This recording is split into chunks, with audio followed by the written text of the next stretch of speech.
Smart Movers, I'm Siam Pasarly. Have you ever wanted to share your amazing idea with the world? Well, guess what? TEDx Talks happen in over 170 countries. There's a lot of places. TEDx offers a unique opportunity for individuals to build a strong personal brand. We all know famous people like Bill Gates, Elon Musk, and Malala Yousafzai have done TED Talks. But guess what? Anyone can give one. There is no fee to apply, just your time and patience. However, if you want some extra help getting ready, that is where our guest Maija-Liisa N comes in. She is a pro at TEDx style coaching and can help you shine on the biggest stage. I met Maija at the Visionaries Roundtable in Dallas. Thank you, Duck Crew, for the amazing connection. Welcome, Maija. Thank you for having me. It's great to be Thank you with very much. How can I address you? It's good, Maija-Liisa N? Yes, or... Maija-Liisa Adams, correct. Oh, thank you very much. Well, thank you very much for the opportunity. It is such an honor to be with you, and it was nice meeting you in Dallas. It was a great time together. We had such brain power in that room. It was so incredible. It was well named the Visionaries Roundtable. Exactly. So, Maija, what if I hear your name? What should come to my mind? TEDx. Why TEDx? Because what I do is I help people dig down deep under that idea that they work with and find it, how to present it in a way that they can put it on the TEDx stage, the most credible stage in the world. Oh, that is great. Tell me more about TEDx. I just explained a little bit, but I would love to learn more. Yes. Well, first, let me tell you about TED. TED stands for Technology, Entertainment, and Design. A lot of people think it's education, it's entertainment and design, and it started in California. And if you think about California, that's what they're known for, technology, entertainment, and design. So this was an annual conference that started in California. And once a year, they would get together with people from that industry, and you could only speak if you could share just one idea in 18 minutes or less. Wow. Not more than 18 minutes. No, even though it was a conference and we're used to 45 and 60-minute keynotes, 18 minutes or less, so you couldn't speak. And for how long this event is happening? This has been happening. They just this month celebrated the 40th anniversary of TED, and it almost stopped after 18 years. And why it stopped? Well, Richard Paul Whirlman, who founded it, was tired after that. He says, okay, I'm done. I've done it. And Chris Anderson had been attending, and he was a struggling entrepreneur that had learned so much from TED Talks that he said, let me take it over. And then when he got the nod to take it over, he did something that made it very known around the world. It is amazing in 170 countries. It is. And there are over 3,000 events each year somewhere around the world, about 8 or 9 happening every day. And I was reading, and also you mentioned that it is totally free for the people to participate. Yes. So if you want to speak on the TEDx stage, then you need to be asked or nominated or apply yourself. And they cannot charge you for coming to speak, and they cannot pay you either. Now, there's one exception to that. I had a client who got paid by TEDx. Tell me about that. I would love to know more. So Kara, I was her speaker coach. And after she talked about why we shouldn't fear gaming with our kids, they contacted her and said, we have something called the TED Ed blog. So for education, would you let us use your content and make a blog post about it? So they gave her some money for the rights to do that. And she was thrilled to have that opportunity. Oh my God. So sometimes we say nothing is impossible. Sometimes. That's right. Nothing is impossible. So why someone should be at the TEDx stage? Well, first you should have the experience of watching a TEDx event. I would imagine everybody in your audience has been on YouTube and they've watched a TED Talk or a TEDx Talk. But there's nothing quite like experiencing an event. And that's what X means, is some community or neighborhood or university around the world has asked TED, can we organize a local event? And if they get the nod, they said, yes, you can have a TEDx event. Oh, that is a difference between TED Yeah. and TEDx. So TED only happens once a year, and then TED Women happens once a year. And sometimes they have some special programs, but TEDx events, the 3,000 of them, they have to apply for a 1-year license from TED, and it's a nonprofit, so they have to raise sponsorship money and have ticket sales in order to pay for the venue and pay for the video editing and the photographer and all of the things like that. But that's the only money that changes hand there. So we are the annual event, the TED event is happening.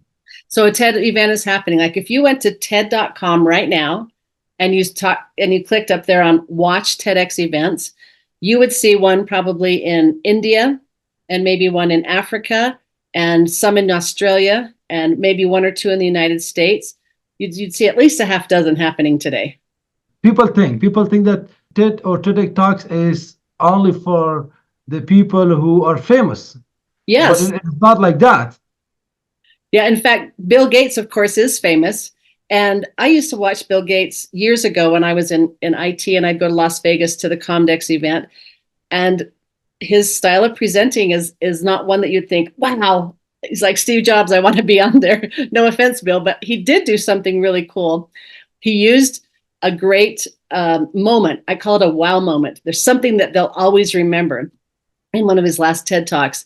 And after he'd been talking about the pandemic, or not the pandemic, but about malaria and the epidemic of malaria there, to all of these, most of them white male, he said, hey, you know what? We spend more money on researching male pattern baldness than we do on solving this problem in third world countries about malaria. So he took a container and he opened it and let out infected mosquitoes. Or so they thought. He just simply opened one of his CD holders and had them thinking that that's what he was doing. But they were thinking, I don't want to get this. And that definitely got their attention. He also used a really great visual of a mosquito full of blood on someone's arm. So he had that wow moment. And so in that moment, Bill Gates, whether or not you agree with what his topic is, you can agree that he had a moment that everybody who attended that or has seen it since really remembers. So it is interesting. What is the most important requirement for being at the TEDx or TED Talk? You know, it's the same anywhere around the world, whether it's a TED event where, 10,000 people apply and 100 get to speak once a year, or it's 300 people apply and 12 or 16 get to speak once a year at some TEDx event, is you have to have an idea that people can put into action that will help them either think differently about the world or do something differently in their life. Because TED and TEDx is not meant to be, let's just inspire you and motivate you, but let's take an idea into action. Let me tell you about a speaker. He was a young teenager in Africa, and Chris happened to meet him on a plane one time, and he invited him to come and speak at TED because his idea was about so as a young boy, his job was to keep the lions out of his dad's cattle. And so he had to come up with an idea. So he started with fire, and they would stay away, but he had to stay up all night to keep it going. And a scarecrow didn't work. They figured that out too. So he finally came up with the idea of putting blinking clear lights around the perimeter where the cattle were, and then the lions stayed out. So an idea we're spreading is then all of the other boys in the village came and said, hey, will you show us how to do that too? So they could implement that same idea. So that's an example in another part of the world of an idea we're spreading. Wow. So the most important requirement is an idea. Absolutely. Outstanding idea to have. The first requirement is not to be a speaker. In fact, some of the best TEDx talks are people who have never spoken before. This was what I was going to ask.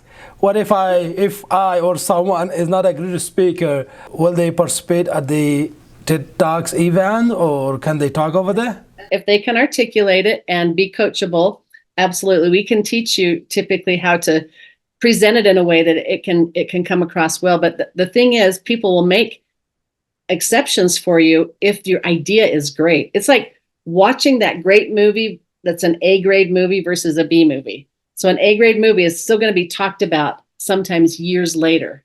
And so you want to have that idea. When you have a great idea, then that's the most important thing. And that's what can go around the world and help other people. So this is interesting, like I believe everybody has a message. Yes. And that message, some people know, some people don't know, some people need to be polished. So how can you help people? It's said that an engineer has a hard time teaching math to his teenage child because they're so far past that math, they don't remember it. And so what I do is I help them get back to how they can help a 12-year-old or a 10-year-old understand their concept, their idea.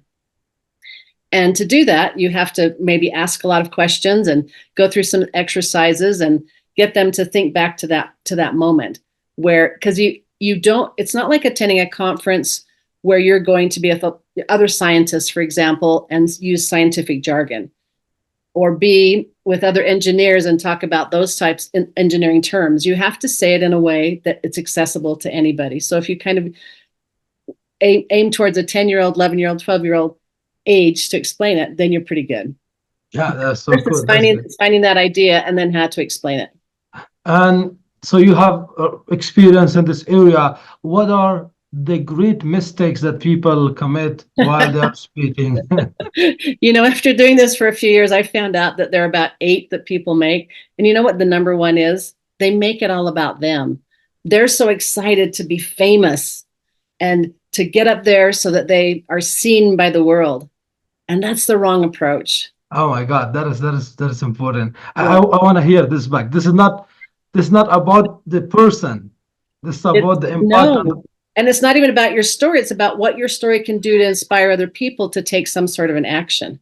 So you can't make it about yourself. And organizers around the world can tell if you want to get on just so you can be seen. And they're not the ones that they want to choose. They want to choose someone who has a really giving heart that's giving back. I mean, even take Simon Sinek, who has well over 60 million views just on the TEDx channel. He wasn't even the one asked. Someone who was asked to give a TEDx talk at Puget Sound said, you should really hear from Simon. And so he came and he just with his passion talked about the golden circles and how we should focus on the why. And it was all about just giving that away. Now, because he gave freely, things have happened for him. He has a book called Start With Why. He does workshops all the time. People know him around the world if they're in business. Exactly. Yeah, I know him. So the number one mistake was, it is not about you. It is about your impact on the world. Or what about the second one? Another one that people do is they, there are a few of them here, but one that I want to think about is there's some things about getting your TEDx talk to have more views too. One of them is have a really great story. So there's a woman by the name of June Cohen who worked for TED for a number of years, and she would watch every TED Talk for a long time and TEDx Talks too. And so after seeing that, she would say, so I attended something called TED Fest. And at TED Fest, that's 500 organizers around the world that come out to New York, and they tell you how to organize better TEDx events. So we learned from some of the really big TEDx stages, and we have workshops and so forth.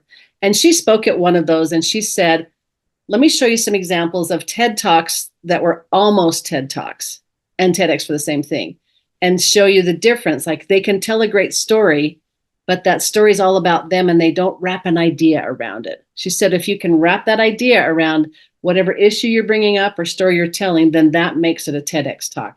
So people don't go far enough. They, like I said earlier in the show, that they just want it to be inspirational or motivational to be seen. You got to tell a story. You got to present an issue. You got to present those statistics in a way that we see the idea with it. You have to answer the question, so therefore what? And most people don't answer that question. Yeah. Is it hard to get the TED Talk? It's very hard to get a TED Talk, yes, because the amount of people that apply is so large. And most of the time, people are being invited by the people at TED. So I don't work for TED or TEDx, even though I have a TEDx shirt on. That just means I've helped at a local one. I've been the speaker coach there for a number of years at one of these places. But there at TED, they will invite you. They'll say, these are some topics that we want to learn about. Like obviously AI was talked about a lot this year. And so they want to know those AI experts and who have something new and different to share or have us thinking about it in a new way with a fresh perspective. And they'll invite them. When you speak at TED, then you're in a category. So there'll be a session all about AI.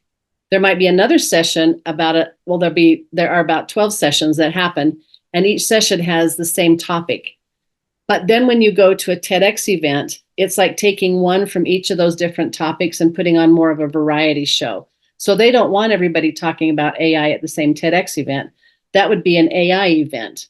They want to have a grassroots, what are the problems in your community?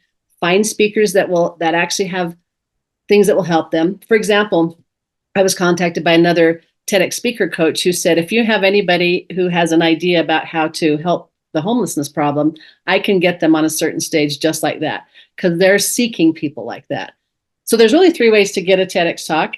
The first one is just be known as the expert or one of the experts, and people are going to find you and ask you to come to their stage. Or someone knows about you, like the case of Simon Sinek, and said, you need to have Simon speak. And then the third way is for you to actually apply. That's a little bit more challenging because people don't know how TEDx operates or when a stage is open and when it's not open and the timeline that goes into it. And so that's when speaker coaching can help you a lot, or TEDx, how to land a TEDx talk, then speaking, and then how to get the views. Those are 3 things that I do. Help people find the stage, know how to get their idea in front of an application, because I've seen thousands of them now, and I know why they turn them down and why they don't, and then how to rock that talk. Because here's another mistake people think. They think that standing on the red dot is the stage. It is and it isn't. It's the stage for the event, for everybody to feel it. Remember, I said go watch a TEDx event, find one in your area and go attend it. It's very different than watching just 1 or 2 on YouTube. But then you want a high quality video so that it can be put up and curated on TEDx channel on YouTube. That's where you've got 40 million sets of eyeballs that can possibly see you. That's the real stage. Wow, that is wow. It is amazing. And you say that the length should be not more than 18 minutes. And Yes. there are some people that they have message and they cannot limit themselves, and they will talk longer. And there are some other people. I know I have worked with many, so they need to have teleprompter to speak and talk. Do you do they have this facility on there? The only person I've ever coached where we let them have notes was someone who had a brain injury, and there needed to be a podium that he could lean on because one side of his body didn't work, and then have some little images so he could remember his talk, have prompts. But other than that, you're not supposed to be on stage with your text, and you're not reading it down on a teleprompter either. Now, I know that there are TEDx events that let you do that, have it, but that's not the true TEDx spirit. It's not a presentation. It's not a performance. Yes, it has elements of that, but what it really is, Siam, is a conversation. You're in front of your friends, your colleagues, and you're explaining something to them that's going to change how they see the world or what they do in the world. Wow, that is important. That is great. How it will help a candidate to be at the TED or TEDx event and improve in their career, in their life. So does it affect? Yes. So first attending one so that you see how you fit into that group and what TEDx is really about. But then when it's your turn to apply and to speak, you never quite know what's going to come from that. Like I mentioned, Kara, for example, she was so surprised that she was asked, can I turn this into a blog post by TED itself? I have 2 speakers that were on the same stage. You get to really know your other speakers. If the TEDx stage is doing it right, you kind of become a family. You get to know each other's talks. You're rooting for each other. And because you know what you're doing, an example of that is Sleep in Heavenly Peace is a nonprofit that Luke started, which is taking beds to children around the world that don't have beds to sleep in. And then April, who came on to speak about also social media and being addicted to your iPhone years ago, she was so taken with that nonprofit. And as they got to know each other, Luke actually hired her. The CEO hired her to be his social media manager. So sometimes you get a new job from it. I had another woman who's very successful in business, but she spoke about her daughter's OCD. And with that TEDx video up on the YouTube channel, when someone ran into her at a trade show and said, "Hey, I really want you to talk to the president of our company," and she said, "I can't leave my booth," they just looked her up on the TEDx and watched how articulate it was, and they went back and said to him, "You need to talk to her." Guess what? She became a new vice president of that company because she had a TEDx. Oh my God, that is so cool. That is great. Yes. So it helped a lot. But sometimes it's a little bit different. I'll share one more with you, and that's Carol. Carol was someone who I just happened upon at a farmer's market locally a few years ago when I had just been doing this for a little bit. And so she was very gregarious. And then I got home and pinged Facebook. There was a, "Will you want to be my friend?" And I'm not sure. And then a message, "Oh my goodness, now I know I'm supposed to connect with you. I've always wanted to give a TEDx talk, but didn't know how to do it." And so I became her TEDx coach and helped her know how to navigate that application. So from having been rejected before, she was actually accepted. But the main thing I want to say about Carol is it gave her so much confidence because she's not a businesswoman. Well, she is an entrepreneur of sorts herself, but she'd never gone to school. She'd never had a bachelor's degree, and she'd just finished raising her children. So it gave her the confidence to go to school. And just in April a year ago, she finished her bachelor's degree because of that. So it inspired her to actually get her education. That is very life-changing idea, message, and support. That is so cool. I like it. Is it compulsory that everybody should have a coach? No, not at all. So the way it works at a TEDx event that's a really great TEDx event is they will ask someone to either volunteer or they'll get sponsorship money to pay a speaker coach. Now, just like every TEDx event is independently organized, the quality of the speaker coaches, and if they have a speaker coach, varies. Like how I got into this was I was asked by my neighbor to teach a class at the university, part-time as an adjunct, because I used to give presentations in Silicon Valley all the time, and he knew that. And the timing of me starting to teach public speaking was when TEDx was starting to flourish a little bit more. There were only 300 TEDx events organized at that time, and 2 of them were right here in my hometown, one here and one 30 miles away. So I attended the one 30 miles away. And when you first organize the event, they only let you have 100 people because they want to watch to see, do you follow the rules? And if you get more learning and get better at it, then they'll let you open it up and have a lot of people. So because there were just 100, he said, "Wait, you teach at the university, you teach public speaking. Will you come and coach our speakers?" Because they could have used some help. So see, they didn't have a speaker coach. And then they went to having a speaker coach. And actually we had 2 at that event, and the one locally, just me, was doing it. And so they often will have a speaker. But what a lot of people need help with, especially if they don't know how TEDx works, is finding the stage. And the other part is how do you get more views on YouTube afterwards, as well as how do I rock my talk when I'm on the red dot? Oh, that's good. So it will help people if they have a coach. Yes, it does help them. Absolutely. And what value you can add if someone hire you as a coach? So I met someone when I was speaking in India. He was from California, and he hired me to be his speaker coach. And he said what he learned from that is all of the ways, the things he didn't know, how he could have even found a TEDx stage and how to go about applying it and to get on so quickly. Now, going back to what we said, there was a speaker coach at that event. And so he used them and me to make sure he was getting 2 sides of that, because I've been doing it for quite a while. So I know what really goes better on YouTube, what will happen. And that particular stage was kind of a little bit more performance oriented, which is you've got to know it and memorize it. And that's good. But remember, it's all about the idea. So the idea's got to really come out in some way. And you've got to be able to say, here's the world with the way it is now. But if you use this idea, this is how it can be. And so that's what I bring to them, is really get underneath and take a deep dive on the idea. And then the third thing that I do is I help them think about, okay, if I want to get seen by any of those 40 million on YouTube, I need to do a few things. And most people don't think about it. And most stages don't help you with that. They'll put a 1 or 2 social media posts after it comes out about you, and that's it. So if you want to have the best views afterwards, number 1, have a great idea, then have a great title. That's a mistake people do, is they don't know how to title their TEDx talk. And then you have to have some sort of a plan to get those those views. And that's what I help with as well. So you help with the idea. Do you help with the speaking? Do you help also with their branding, what to wear, how to move their body language, this and that? Yes, yes. If they want that help from me, I do help them with that as well. And part of branding is, here's a tip. If you apply, they're going to look at your social media. So go clean it up. Make sure your branding's consistent. They need me, I think. They need to have your branding, Siam. That is good. Well, it is very interesting, and I learn a lot, honestly. Thank you very much for the information. Do you have any other message for the people that they have fear, they cannot speak in Yes. front of the people, they have message, but they shy?